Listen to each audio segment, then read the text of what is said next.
Hi, folks. Join us today as we visit my garden in San Diego. Join us!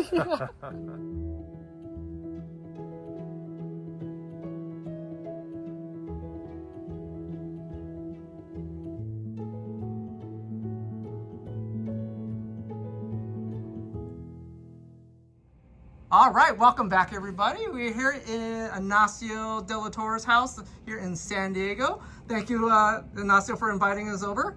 Tom, thanks for coming down with Caroline and Nathan. Looking forward to this. All right. So, having the San Diego heat is really intense. I noticed you have everything on this side of this house. Any reason why? Tom, as you know, most of Southern California is hot. And people think of San Diego as a great climate, and it is, but it can get very warm. Given the makeup of the yard, I've got the trees down this aisle. They get sun from about 9:30 in the morning to 2 in the afternoon. And I've got this cover that I made to cover up some of the more sensitive trees, like my maples and a couple of boxwoods here. Cool. This is a Deshojo, and you can see this is a second flush of growth. And this is a Japanese maple, and you'll see that the leaves are beginning to brown on the Japanese maple. These two trees get exclusively rainwater. So I capture rainwater in rain barrels, and I use them exclusively for the maples.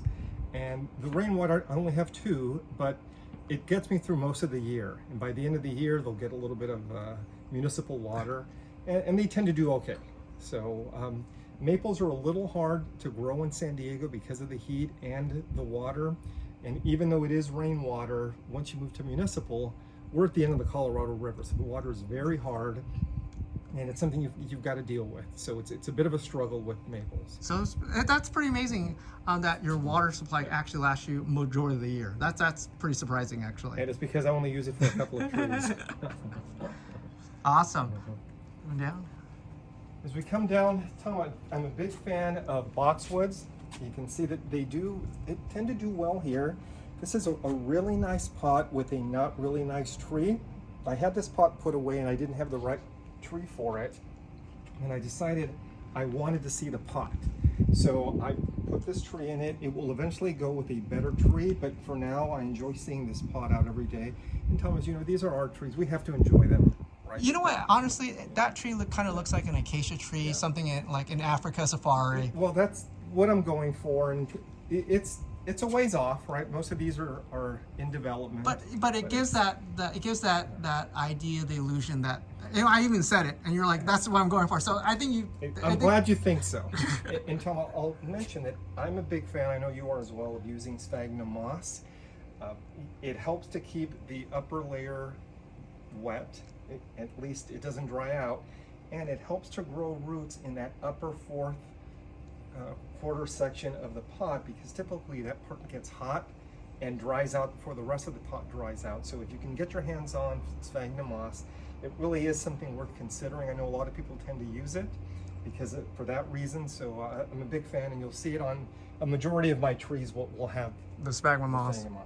I noticed that some of these don't have a drip system, so you're watering by hand, I presume? There is a drip system on most of these. Right now they're not on. I took them off because you were coming down. I didn't want a bunch of plastic tubes sticking out. But for now, I do hand water every morning or every other morning, depending on the time. So just once a day? For the most part, once a day. If it gets really hot, this section, as I mentioned, you get sun from about 9:30 to 2. So this part I only have to water once a day. Okay, so you get that. As we move out, I may water some trees out there at second, maybe 3:30 in the afternoon. Second watering. Big fan of feminas. These two feminas came from House of Bonsai in Lakewood. About a year and a half ago, I had 7 of these femina, and I wanted to build a forest. Why did you want to build a forest? Well, because I love feminas, and I thought this femina forest would be beautiful. But I began to realize that a forest would be a very, very heavy tree composition. I'm not getting any younger, and I decided absolutely not to do it. So I sold off 5 of the trees. I kept these 2, and for now I'm going to keep these, and we'll see what we do with them. But you've done a special on feminas. You know, they're beautiful trees, wonderful trees. relatively easy to grow. They require a fair amount of work. You're always pinching. They can be a little tough to pinch, right, and cut back, but there really can be a very, very nice tree. I'll show you this. This is a tree that I think will be a nice tree in a couple of years. I'm going to move it to a pot. I've taken this to our club. I've gotten a lot of advice on this. One of the things about being a member in a club, and I'm the past president of the San Diego Bonsai Club, is there are people who always know much more than you do. And it's really a wealth of information, and somebody always has an opinion, right? And there's a lot of good help that you can get. And I've gotten a lot of suggestions on this tree. So I'm hoping to show this in a couple of years, move it to a pot next year, and begin to really get the development down on that. I noticed that you're using some guy wires. Can you talk about that a little bit? I'm a big fan of guy wires. I find that I'm a little rough in my wiring, and I would much rather pull something down, and you'll see that on this one I probably have 7 pieces of wire pulling branches down. I think it's a very efficient, very effective way of doing that. It gives you a lot of control. If you're just trying to bring things down or move them slightly left to right, that really gives you a lot of control without damaging. Versus just full wiring a branch out. Full wiring where you can knock buds off, you can break branches. It's very easy to do that, especially if you've got a heavy hand, and I tend to have a heavy hand. You got to talk about this elm over here. What's going on with sound with this cardboard box right on top of it? This is one of my experiments. You'll see this has a lot of moss on it. Tom, I'm going to grab something, just stay there. I've got this water bottle that I come out here once or twice a day, and you have to spray it to keep that, right now I'm out of water, but you've got to spray it to keep that damp. And I decided to cut a piece of cardboard to cover this in hopes of trying to keep that through the summer. Moss is not easy to keep. For anyone who has moss, you know that. And Tom, I'm sure right now you can feel the breeze coming through here. This is a little wind tunnel, so it's a constant fight. I'll look at potentially putting something around here, but for now this is just a test to see if it works, and so far so good. How long have you had this your cardboard box contraption on it? Most of the year. Okay, so it's about a year. No, once it began to get hot. Okay. And then we had a lot of rain this and when has the moss been on? For most of the year. Okay, so it's been also it looks pretty good. And again, Tom, it is a constant struggle. I'm out here 2 or 3 times a day. This one I'm watering, but just wetting the moss to keep that. Oh yeah, that looks really nice though. So we'll come through here. Here's our chili. Tom, I'm gonna send you home with some chili. Okay. We've got a few more junipers. I really enjoy junipers. They tend to do well out here. As we move through here, I want to focus on one tree here, Tom, and I'm sorry that I'm going to ask you to. You're going to have to step down just a bit. I acquired this olive about 5 years ago, and I bought it from a gentleman who was leaving bonsai. And the olive is about 55 years old. And about a year ago, we were at we have a spring show and a fall show. We were at our spring show. Joe and Melinda and Hannah and Tom Vong had come down, and we were sitting with my wife Pilar. And I mentioned to Tom, I said, Tom, I have a tree that someone said they purchased from a gentleman in Los Angeles. And I described the tree. I told him from whom I had purchased the tree. And Tom got onto his phone and didn't say a word for about a minute, just scrolling through his phone. After about a minute, he shows me a picture of this tree from 2016. It, in fact, wasn't one of his trees. And I love the fact that it's a Tom tree. I mean, those people who know Tom, Tom's a master with large trees. This is as large a tree as I want. It's a very heavy tree. When I acquired it, it was in a pot, a 1-inch pot. And most of the roots, it had a cone shape. The tree was struggling. The tree had gotten leggy. It had scale, so I went through, I used Q-tips and rubbing alcohol to take scale off, turning over every leaf to get that off. And I put it into this deeper pot in hopes of taking that cone shape and building out the roots, so that at some point I'm going to cut this back and drop it into a more shallow pot. There may be people who can keep them alive when they're exposed like this. I didn't want to have to do that. The trees responded very well. It's doing well. I keep it trimmed. it's funny. It's got this dome shape, and Tom presented to our club earlier in the year, and I showed him pictures of the tree. And a lot of people have suggested different. That's the AC going on, if you can hear that. Different designs for this, and I really enjoy this dome shape, and I really want to stay true to what Tom had in mind. So I showed him a picture of it. I said, Tom, people are telling me that I might want to open it up, cut things away.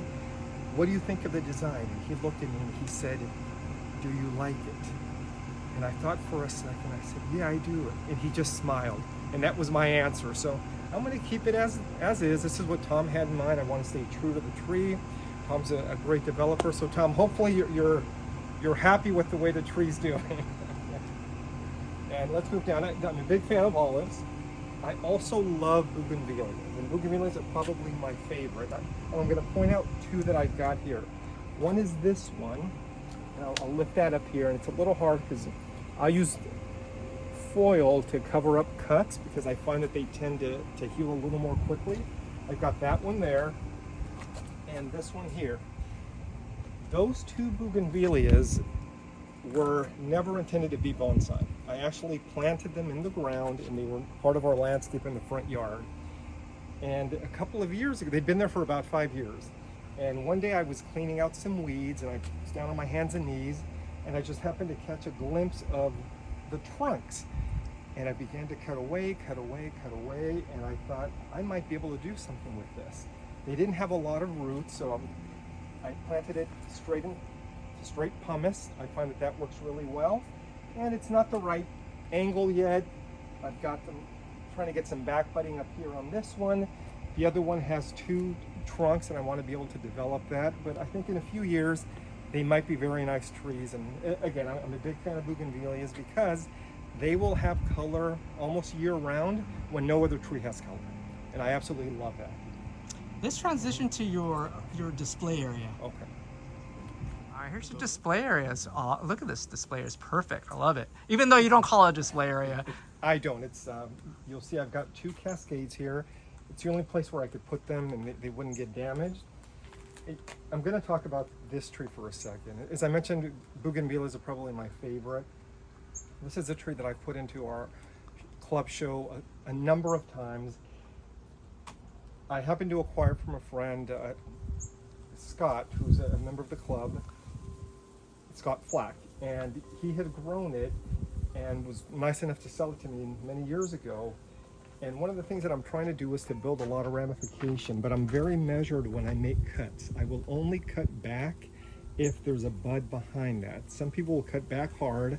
I've lost branches by doing that, so I take a very measured approach when I cut back.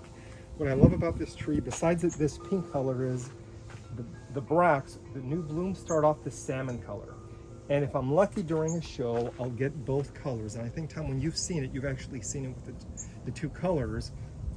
We have a show coming up in September, and tomorrow I will go through and remove all of the bracts, all of the blooms, in hopes of getting a new flush of growth by late September.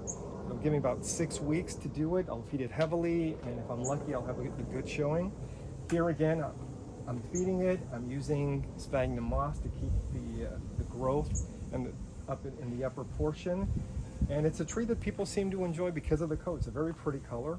And, it's very unusual to see a bicolor bougainvillea. You usually get the Santa Barbara reds, which is what you're looking at there. And then, or the is it the purple, the really dark purple? Is that purple. The most common two colors you ever see? Yes, and I've got a purple, and I love that purple.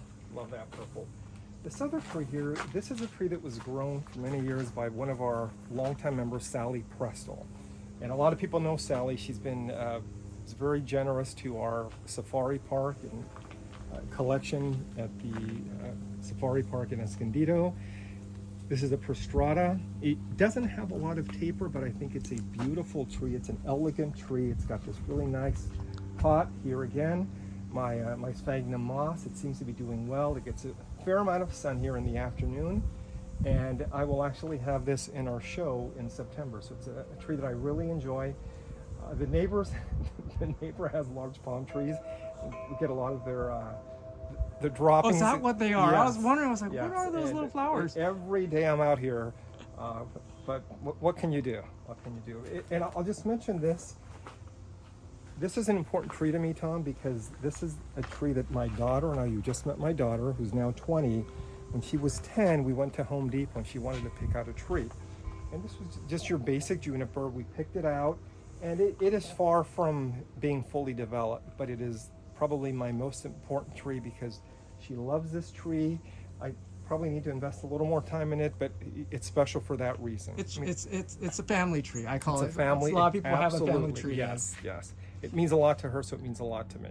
So, how do you get into the art of bonsai? You know, everybody got in a different pathway. Being retired now, Yes. how did you get in? In 1992, I worked for AT&T, SBC Pacific Bell, if you're from Southern California. Oh wow, you're old Or school. California, Yeah. yes. And in 1992, I had a chance to do some work in Japan on behalf of Pacific Bell. And I went to Tokyo and Yokohama, and that's when I first saw bonsai, and I fell in love with it immediately. I came back, bought a tree, didn't know anything about it, and of course promptly killed it, and then did nothing for it for many years. 10 years ago or so, we were at Balboa Park. There happened to be a show. I walked in. I had a friend who was in the club I ran into.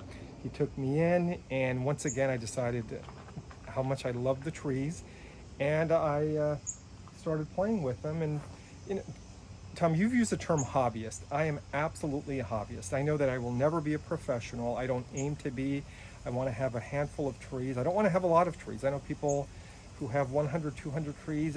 I don't aspire to do that. It's a lot of work. I do some consulting on the side, and there are other obligations. This is a hobby, and I'm very happy with what I have, and I'll keep working on what I have. And as you know, there's a wonderful community of people all up and down the state, outside of the state, across the country. Just wonderful, wonderful people in this hobby. And it's great that you could bring your family down.